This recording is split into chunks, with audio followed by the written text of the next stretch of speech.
Hey everyone, it's Sandy Leo speaking, and I'm based in New Zealand, and I'm here to talk about gut health and how important it is to keep an eye on your gut health. Now, it's going to be just a very informative, broad discussion because the one thing I want to emphasize is one size does not fit all. We are all in a different vehicle, just like we all drive a different vehicle. The same with our body, it's different. And you know how your vehicle that's parked in the garage, it's got its own little quirky things, so do you. So the key here about gut health is to get to know your gut and to get to know the symptoms and to get to know what they mean. So before I start with that, just a little overview. I've been in the industry for, I'd say 30 plus years in the health and fitness industry. And I started my journey because I had multiple misdiagnoses. I apparently was never meant to walk, work, or exercise again, and was put on Valium, and then Valium caused me all kinds of issues many moons ago. And here I am because what I did was I went on a journey to travel before COVID, obviously, and I went to the best I could find, and I found people that just were so interesting. I wanted to learn from them. So a rule that I've also learned is go and learn and steal from the best. And that's what I did, and I spent a lot of money, and I'm pleased to say I'm a certified Chek nutritional lifestyle coach, and I love poor Chek. I also follow other areas in the gut and wellness industry, global, and part of many organizations to keep myself informed because everything changes. In fact, 50% of everything we learn changes. So even this video will change. So let's get back to where we are right now. So journaling is a great place to understand your gut and your symptoms. Now your gut is like the engine of your car. It's your powerhouse. It is where your nervous system, your parasympathetic, your sympathetic system, they all derive from your gut. So how you perform in your day is all related to gut health. Now we all understand that when we're feeling bloated, overwhelmed, stressed, underslept, we feel so drained and life is hard. So everything comes from the gut and what we're feeding it as to what we perform like, our performance level. So gut health has multiple symptoms it gives you, but a really good one to have a look at is the quality and the timing of your bowel movements. And yep, it's a real simple one to actually get in touch with. So I have a chart which I'd love to share with you. So before I show it to you, it is a poo chart, and all my clients basically have to tell me everything they do, including this. So the poo chart, have a look at it. So this guy here is what we all should be doing. A nice solid 6 to 12 inches on a daily basis. 1, 2, or 3 goes in the day. Now, if yours look like anything like that, that is a symptom of gut stress. And if you're stressed in your gut, you will be stressed elsewhere. It'll be affecting other areas. You'll have symptoms like bloating, irritability, lack of sleep, burping, lots of wind, constipated. They are all symptoms of gut health. Doesn't need a pill. It needs you to change how you've got into that place.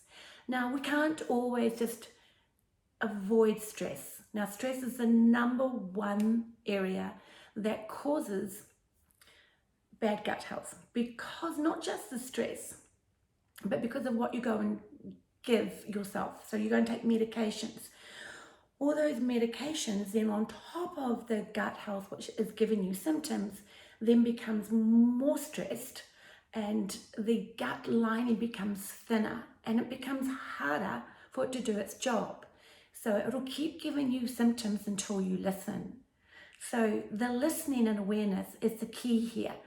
Bowel movements, belching, wind, bloating, sore abdomen, skin conditions. So breakouts in skin are a symptom that your gut is not able to cope with whatever's coming in. And it could be not just in your mouth, it can be chemicals on your skin, it can be what you're smelling, it can be bright lights, it can be, of course, it can be people causing stress. And that's easy, you just get rid of them.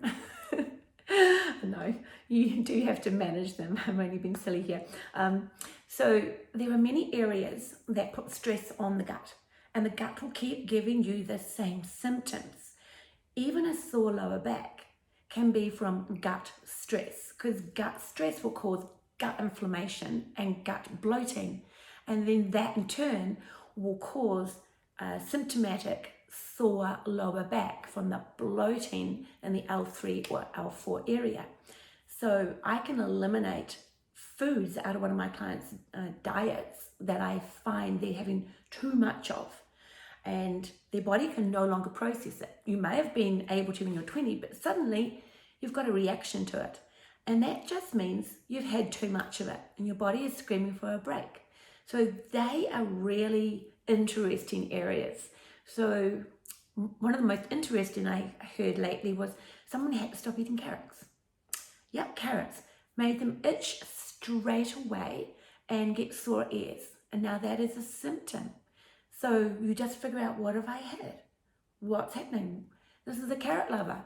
The body is screaming to say, please, can I have a break from carrots? So this takes me to detoxing. People think detox as in potions, lotions, stop eating, fasting is a detox. Incorrect. It is the liver, kidney, and gut's job to detox. So you have to look at your liver and kidney and gut's working ability to be able to deal with the job they're meant to do. Now, if you're clouding that job by putting in lots of toxic food, i.e. sugars, takeaways, badly bought meat, incorrect fats, sometimes just hot foods. What else? Mainly the biggest ones are the chemically loaded foods, the foods that are full of herbicides and pesticides, food that gets put in a microwave.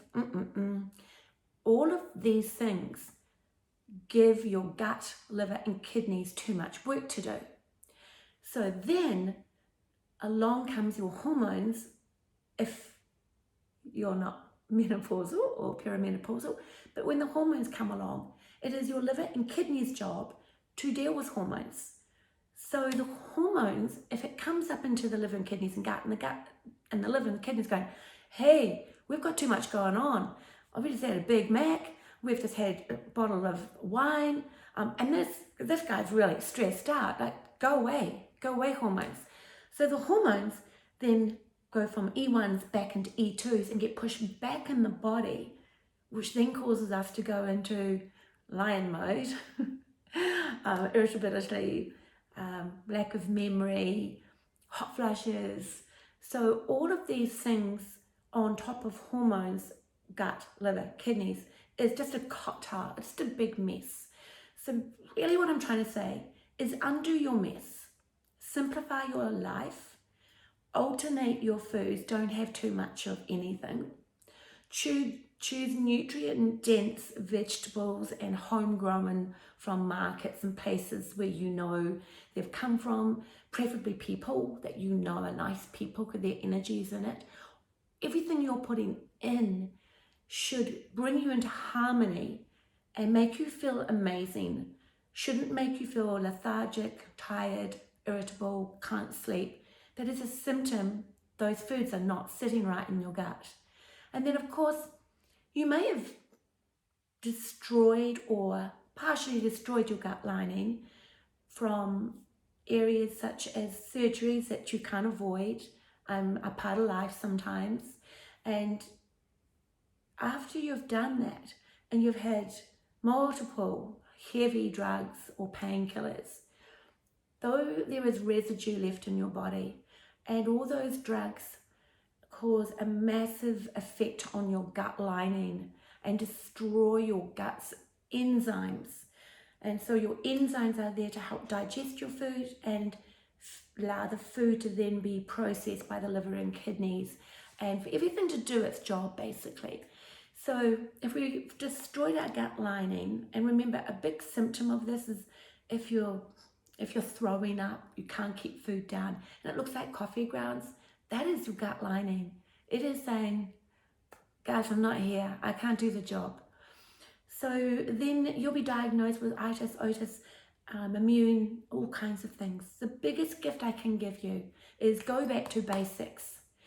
Go back to listening to your body. If the gut lining has already been destroyed, before you do anything, you have to rebuild that gut lining. And to rebuild that gut lining is to rebuild it with good, solid food, but bringing in a good probiotic, prebiotic, or in my case, I use a fabulous acidophilus, and I do a month's course on that straight after doing antibiotics, because I can always feel bloating and soreness after taking drugs of any kind. Symptomatic, guys, and you'll notice your bowels are different or they're not moving. So we need to get the machine working again. All comes back to the gut health. So putting in the acidophilus, which is all the good bacteria needed to break down the food so the food can be used to feed our physical system and our neural system. So our neural system, our nervous system, which is our mental health, is fed from our gut. So how can you think properly, work properly, or have a proper relationship without your gut being behind it? You don't expect your 4 tires to take you on a destination without the engine, right? It's kind of the same imagery. We need the engine fully working and correctly working. And just like before a big road trip, we go and check our oil, our water, our petrol, our tires. So it's time to check ourselves and stop giving the job to the medical world or this person, that person, that person, or the latest diet, because one size does not fit all. It is a matter of journaling what's happening in your gut, seeing the symptoms that I've suggested that could be happening, and gathering and gaining weight gain is a huge symptom, guys. Your system is not working, and or you're feeding yourself incorrect foods for your body, and whether it be comfort food or whether it just be something you've heard to do, it may not fit you. So weight gain is just a symptom. One of the biggest areas which I find people fall down on, which is like a foundation, is hydration. So nothing works in our gut, liver or kidneys or gallbladder or bowel without hydration. So you can do all the rest, but without that foundation, it won't work. You'll have a short-term result and you may turn into a complete lioness because your body's screaming for what it needs, but it will give you symptoms. You'll be sore in your joints, you'll be sore, you'll have one of these incorrect poos I just showed you. The poo chart will highlight when you're dehydrated, and you'll feel frazzled. You'll feel really frazzled, uptight, and normally skin conditions as well, or a fungal infection, like through the eyes, ears, nose, or the vagina. They're dead giveaways of lack of hydration, and on top of that, lack of correct nutrition. So the hydration, guys, remember I told you liver, kidneys, and gut are the areas that detox you. And detoxing you is to keep your body running at premium. So if those guys are overloaded with too much work and not enough hydration. It's a losing battle. It's not happening. Water, good filtered water, the good stuff, not the tap stuff, because that's full of chemicals too. And anything chemical erodes the gut. So everything chemically enhanced, everything you can't pronounce, don't put in your mouth. All of that is stress on the gut. So backing up the bus, hydration. Hydration is really simple. So I'm just under 60 kilos, so I need to have 3 litres of water. Now I know I've got some people from overseas, you have to do your conversions because we're in different weights. So just half your body weight, basically. 80 kilos, 4 litres. 100 kilos, 5 litres. This 8 glasses is rubbish. That's just a standard drinking cue, but it doesn't serve you. So my body needs less than 100 kilos because 100 kilos is storing excess fat, and the liver and kidneys have got excess work, and so they need more hydration to do their job. So remember that, guys. It's like going on a big road trip. You're going to use more water, aren't you, than what you would to just go down to the dairy. So you start thinking about running your gut like a vehicle and what we put in and what we expect to get out. So the hydration, guys, so hydration, water, not Fanta, not Coke, not gin, not wine, is the transportation for fat to get to the muscle. So without that transportation, it can't get there. But first of all, the liver and kidneys need to do their job. So they're going to take the hydration first. And the gallbladder and the bowel are going to take it first. And if there's not enough to go around, the body will steal. It'll steal water from your joints, from your hair, from your nails, from your skin, to give it to your major organs, because it's life-threatening not to have hydration. And if you're still not quite getting enough hydration, you may just get away with enough to everyone do their job, but not enough for the next job to transport fat to the muscle, to be burnt. So it doesn't matter how much you exercise, how many boot camps, how many F45s, without the hydration, you could get fatter, or you may have a quick weight loss and then have all kinds of things you get diagnosed with, which I see quite a lot, because the major organs get stressed out trying to do all this work without enough hydration and then without the right nutrition.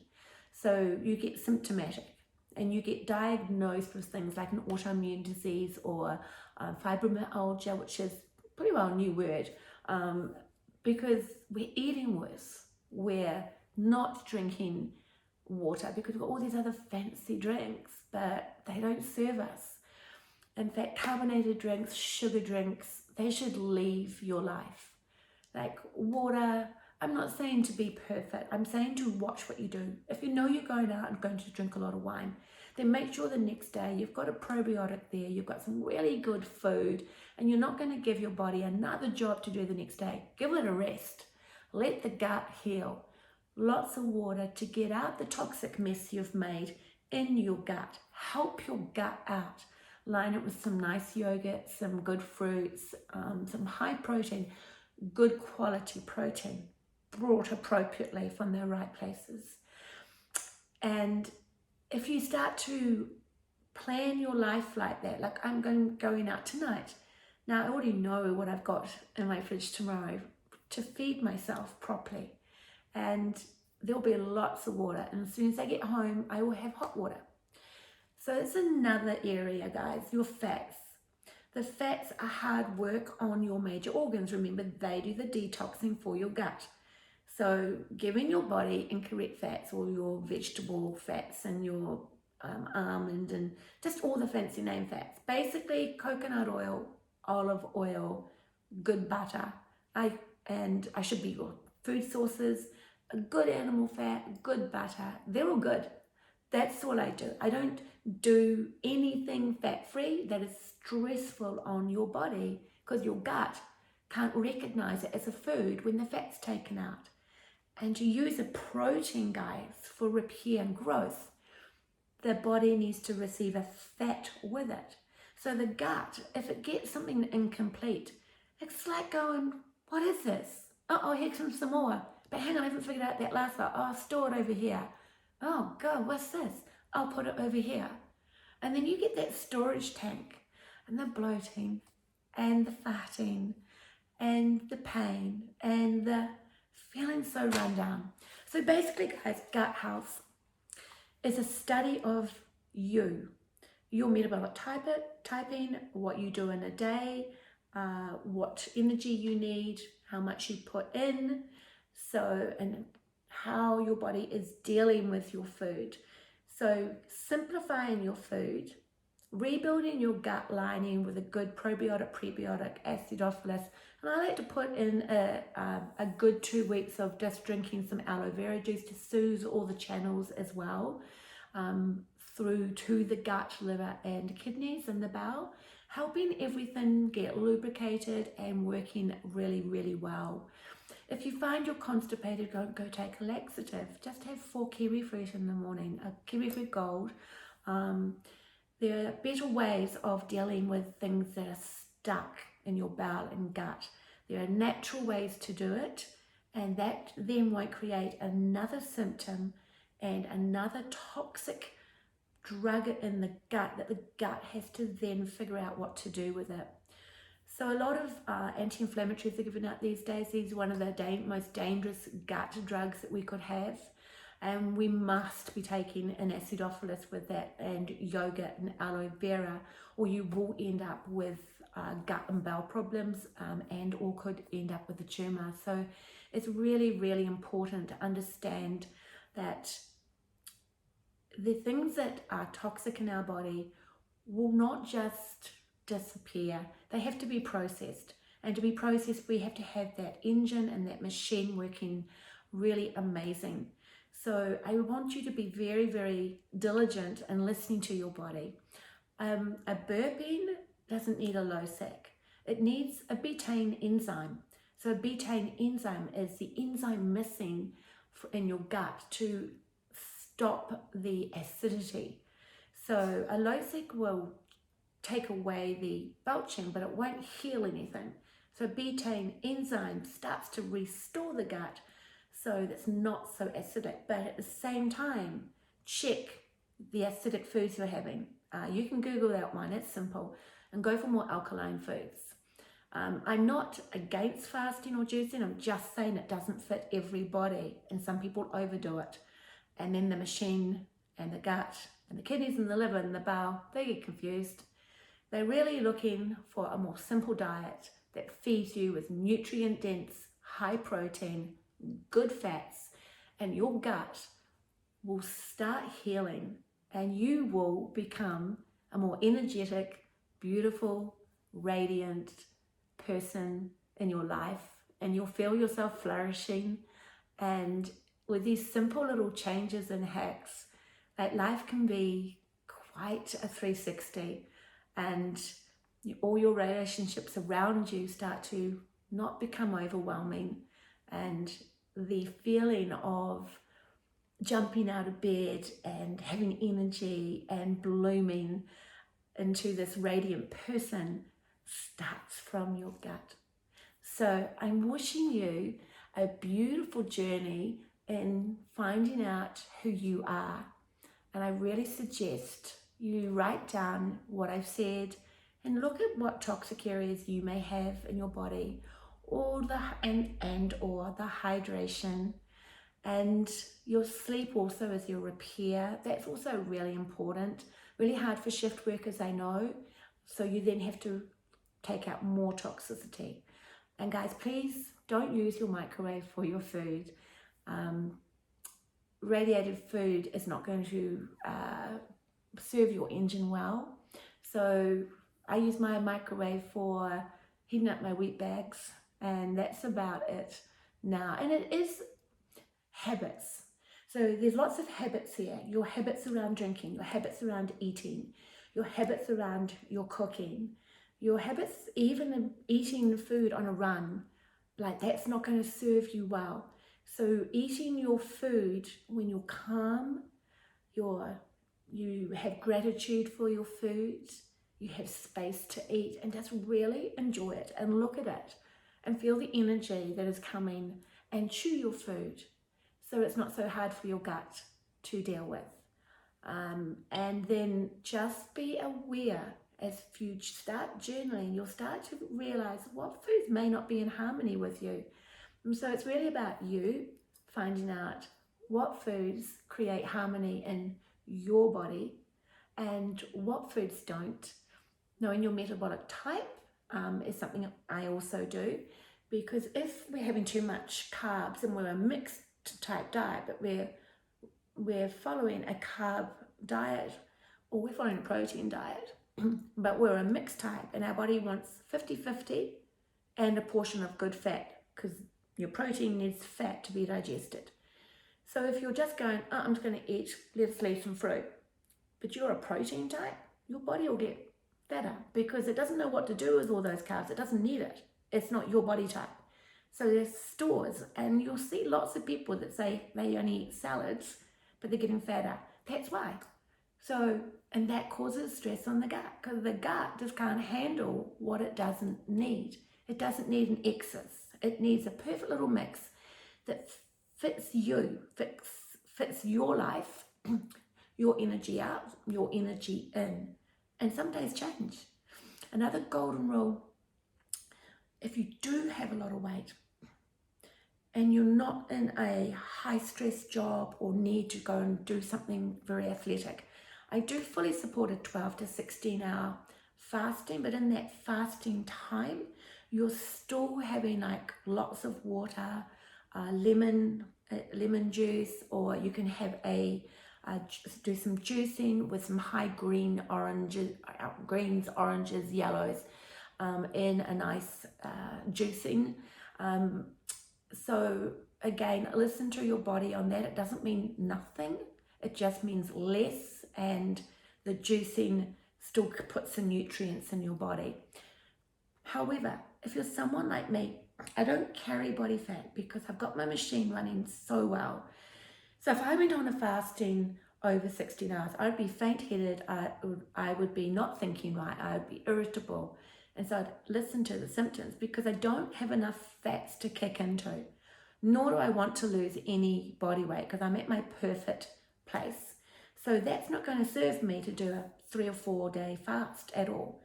So it is completely up to the individual that's going to fit your body and your life to restore and help give your gut a break from everything it's been doing.